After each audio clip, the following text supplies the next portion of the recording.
America. My name is Osei-Frimpong. I come to you live every week. Today I'm going to talk about some of the child policies that have been floating around because of some of the machinations between both the Republican Party, especially J.D. Vance, and the Democratic response. People are talking about what the government can do for children, which is something I appreciate because I think the government can do a lot for children by way of supporting families. So more importantly, what I'm talking about, what the government can do for families.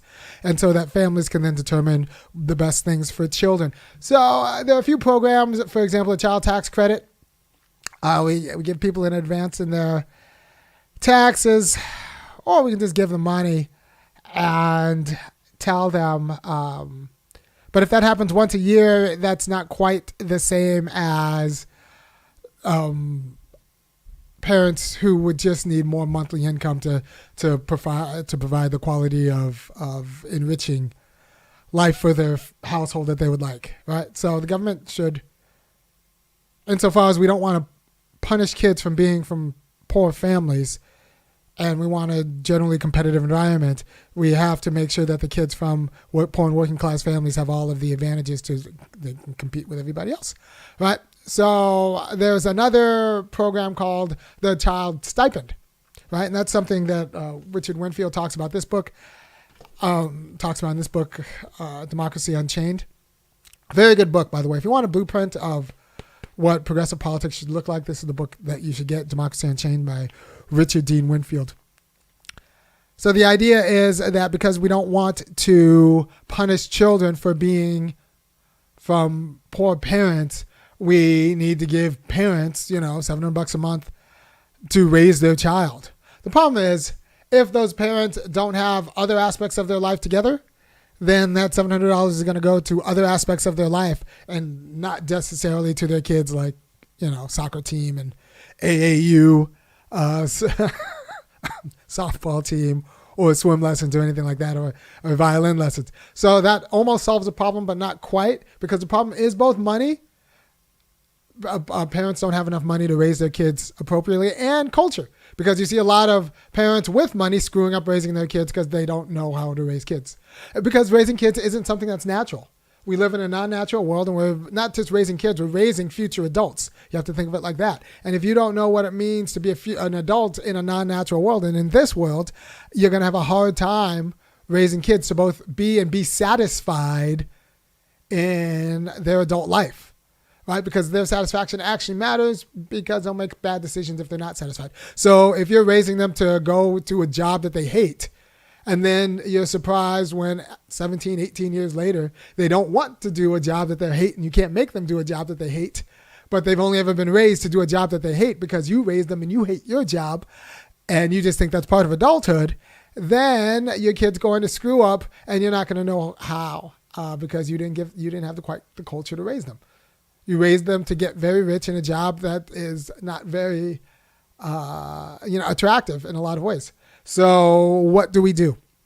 How do we defeat this? Culture. Well, there are a few things you could do. You could just, like I said, give money to parents, but that doesn't help the cultural problem. Then it becomes weird when you give money to raise children, because we think that raising children is something that everybody can do because they once were a child. That's not true. It actually takes an expertise.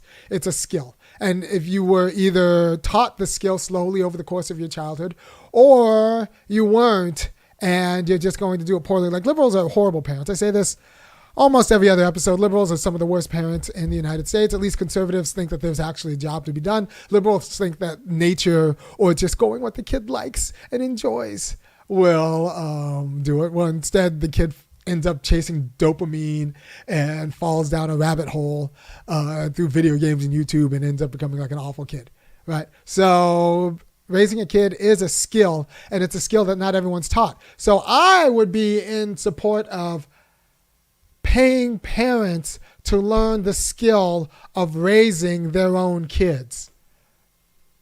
I'll say this again. I would be in favor of paying parents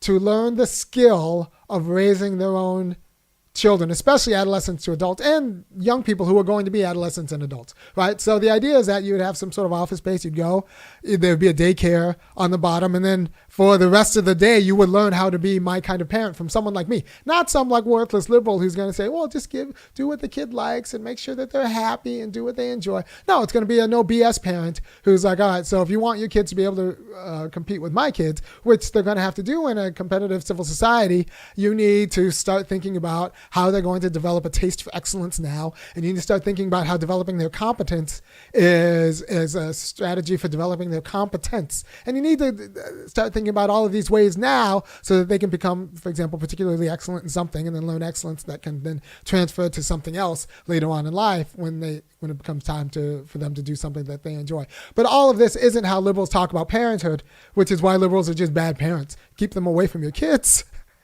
I'll just tell you that right now. And then, the liberals with money will screw up their parents and then screw up their kids and then send them off to therapy. And then the therapist will just drug them as a way to fix the screw ups of the liberal parents.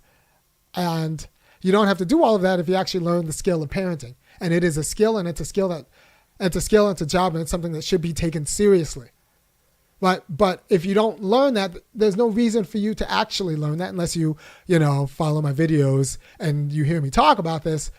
And, if you support me talking about this, you should go to www.funkyacademic.com and kick in $5, $15, or $50 a month, because the Lord knows that nobody likes me telling people that they're bad parents, or that liberals are bad parents, or that they're screw-ups because of their no-fault divorce, because no-fault divorce is a form of de facto child abuse, and all of these things. But if you want someone to say that, you should go to www.funkyacademic.com and kick in $5, $15, or $50 a month, and I will continue to preach this good word so that you don't squander your life and squander your kids' life. And I say this because I do know so many families, and we're done for talking about white liberals. I know so many black families who weren't raised in great households, maybe were raised in the system, foster care, or dicey adoption settings, and now are parents, and their kids are screwed.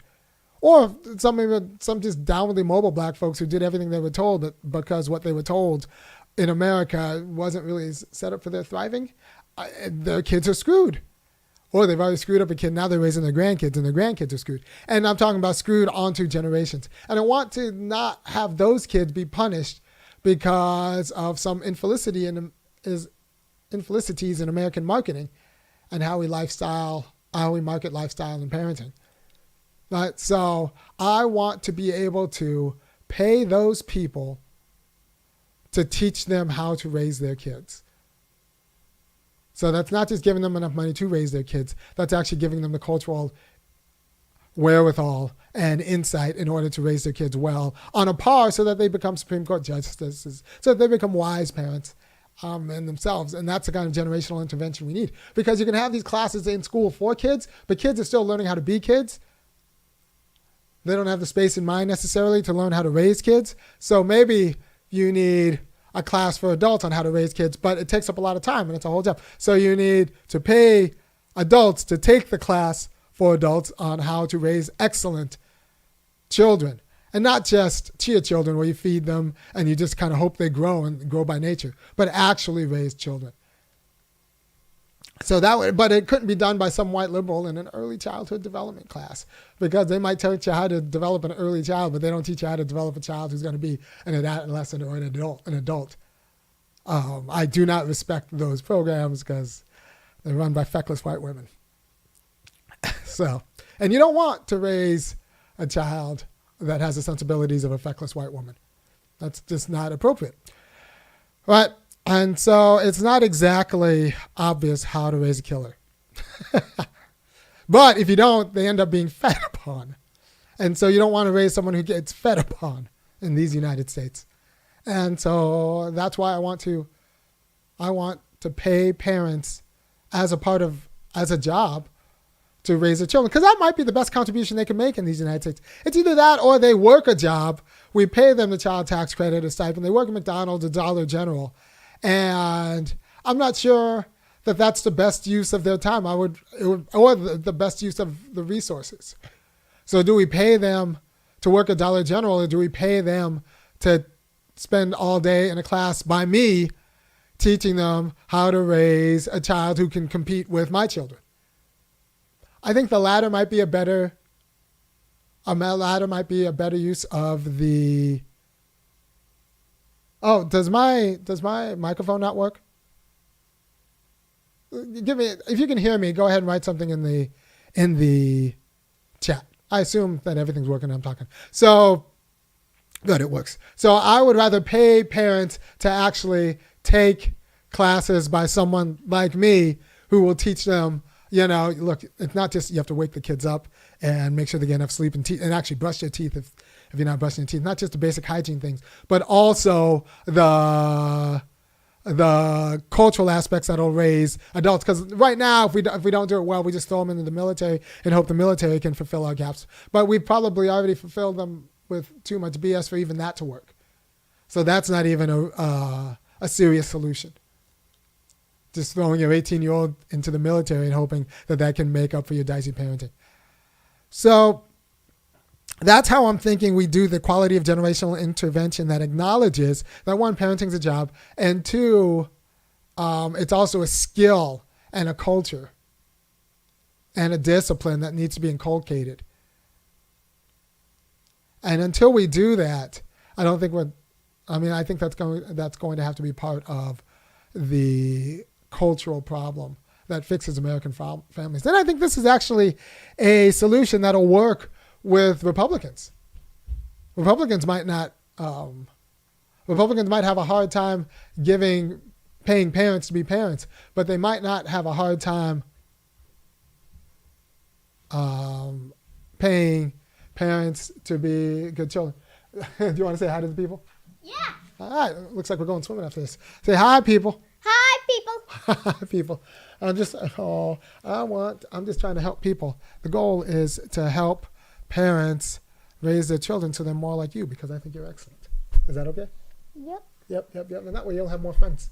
Yeah. All right. So let me finish the show, and then we'll go up and we'll get to our work. Okay. Okay. And get a forehead on kiss my forehead. How about I kiss my bald spot? That on my bald spot. Yeah. That's the future. All right. I'll see you soon. I love you. Don't use words like or like. I will not use words like or like. You are correct. Thank you for your tutelage, your excellent tutelage. Thank you. You're welcome. So, I will not use words. So, what I'm talking about is how to raise excellent kids who are like I said, who could compete with my kids in everything that matters. Right? There are lots of different ways to be excellent. So you don't have to be excellent in all the ways that my kids are excellent, but I want you to be your kids to be excellent in a way that is good for the world. And I would actually support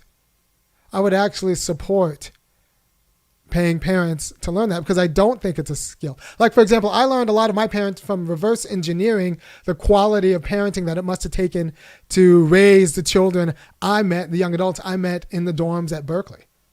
Right? So my mom was very busy. She worked 3 to 11. So I pretty much never saw her. I didn't say I raised myself, but 3 to 11. She was a nurse who worked second shift. So that's a lot of time. Or sometimes 7 a to 7 p, or sometimes 3 to 11, sometimes 7 to 7. So I did a lot of raising of myself, but I didn't really actually think about this until I realized that other kids were better parented when I went to college. And, my mom was in the no-fault divorce generation, so she kicked out my dad for, because Oprah said it was the right thing to do if you weren't happy. So I didn't really learn how to be a parent until I met the college kids. And then these college kids at Berkeley, I realized were actually raised well, especially the ones who weren't white. They were raised well, and I was realizing, oh, okay, there's a way to do this that's actually well. And that's how I'm raising my kids, and my kids are excellent. But it's not going to be something that just kind of happens. It's not going to be something that just kind of happens. Even if you give enough money,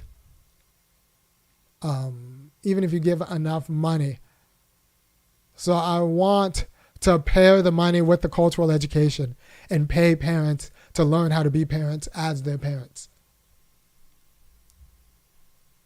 And so that's what I'm thinking about, the intervention that could happen. You can have like a little parent academy run in every zip code, and that could be a thing, right? So it's not workfare insofar as we give parents money to either sit around or work at some non-parenting job. It's workfare insofar as we teach parents how to be parents, because we understand that that's a generational skill. It just so happens to be a generational skill that a lot of kids, for example, my kid's not going to need a parenting class because she's got me, right? So parents who don't have me need someone like me to teach them qualitatively to get rid of their bad habits. Like, for example, some of my friends, I could take them into receivership, but I would need complete control over everything. I would be the person to tell them, you can't smoke, you got to do this, you got to do this, you got to read to your kids, you got to do this. Even though you don't understand anything I'm telling you, this is how you have to treat your kids. That's hard to do. I don't have that kind of control over everybody, right? But that's what it would take for like a real private solution where like I just kind of solve my friends' problems on their own. They would have to not only listen to me, they would have to actually do what I say. By the way, if you support other people doing what I say in these issues, go ahead and go to www.funkyacademic.com, kick in $5, $15, or $50 because that money goes to me growing this channel and being a better parent to my 3 kids. All right. Thank you for your time. I got to go with that one. And it is my pleasure to work with you and also parent my kids. And I will see you later on this week when we talk about something different. Take care and peace.